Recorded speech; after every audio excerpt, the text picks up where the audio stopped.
Hello everyone. I want to take the time out first to thank everyone for coming and visiting my page, and then also introduce myself. My name is Jasmine. I'm the co-owner of Naturally You Hair Salons in Indianapolis, Indiana, and I've recently started a page that is outside of the salon page where I will mostly be giving advice to other hairstylists and clients as far as what to be aware of and what to expect from your hairstylist. Just here recently, which has really the reason I decided to make this video, is I've noticed with clients as they're coming in with for their consultations and just talking to them, I'm finding out that a lot of them aren't experiencing a healthy hair relationship with their current or past hairstylist. And what I mean by that is a lot of times they're going and they're getting these hairstyles, they're getting colors, but their hair isn't being properly maintained. And one of the biggest things that I'm noticing is that they're not getting consistent deep conditions, and they're not getting consistent trims. Their hairstyles are always nice, but them as clients, they're starting to realize that their hair looks good, but it's not in its best health.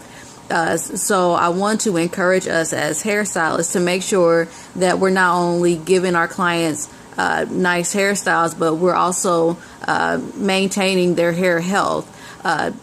I usually say to my clients that a lot of times I cannot remember when they've gotten their last trim or their last deep condition on my own, but every time I touch their hair lets me know what condition is currently in. So although it is hard for us to remember who's gotten what and when they've gotten it, depending on your clientele, you have to make sure that you're paying attention to what the hair is telling you and encouraging your clients to listen to the advice that you're giving them. I tell my clients when it comes to their deep conditions that I understand that it's an extra fee each time that they come in.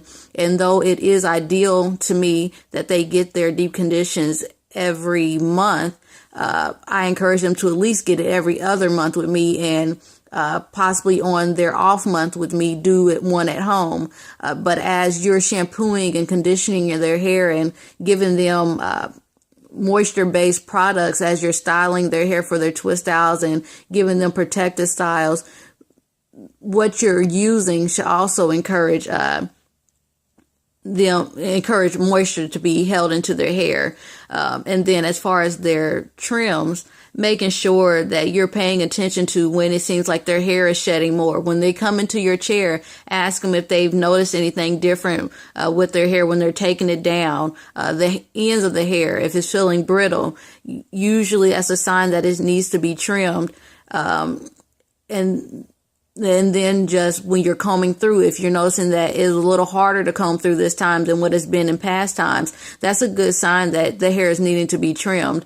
And what I do, because I know a lot of times clients, aren't excited to get trims, so they really don't want to pay for it. My trims are included with their service. The only time a client pays for a pair of shears hitting their head is if they have declined me giving them their trims in the past, so now they have more to be cut than 1/4 of an inch, which is what I consider a trim. Anything under 1/4 of an inch, I consider that a trim.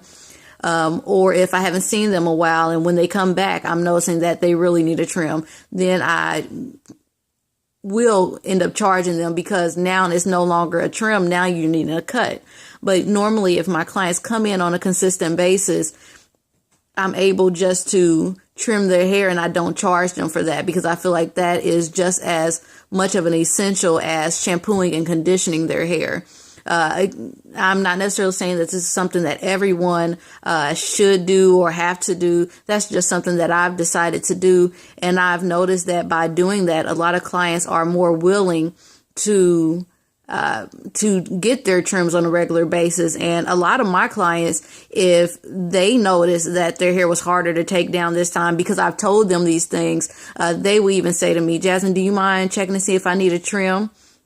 And sometimes they don't need it. And then sometimes they do. So I'll go ahead and trim it. But it is definitely our responsibility to not only on our own look at the client's hair, make sure that we know what's going on with the client's hair, that we're paying attention to how it was from one visit to the next, but that also we're educating our clients to also pay attention to these things for when occasionally these things slip our mind, as far as tracking them, tracking their conditions and their trims on a regular basis, that they know, this time my hair didn't really come down as easily as it's been. It didn't comb through as easily as it's been combing through. I've experienced a little more shedding this time, or with me, my client said, well, I didn't get my deep condition the last time, so this is my time to get the deep condition, right?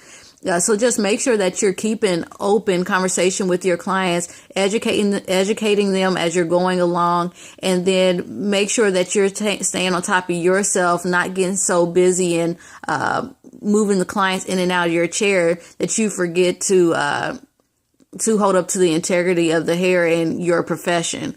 But that was just something that I have come across with my consultations, looking at clients' hair. And when I asked them, when was your last deep condition?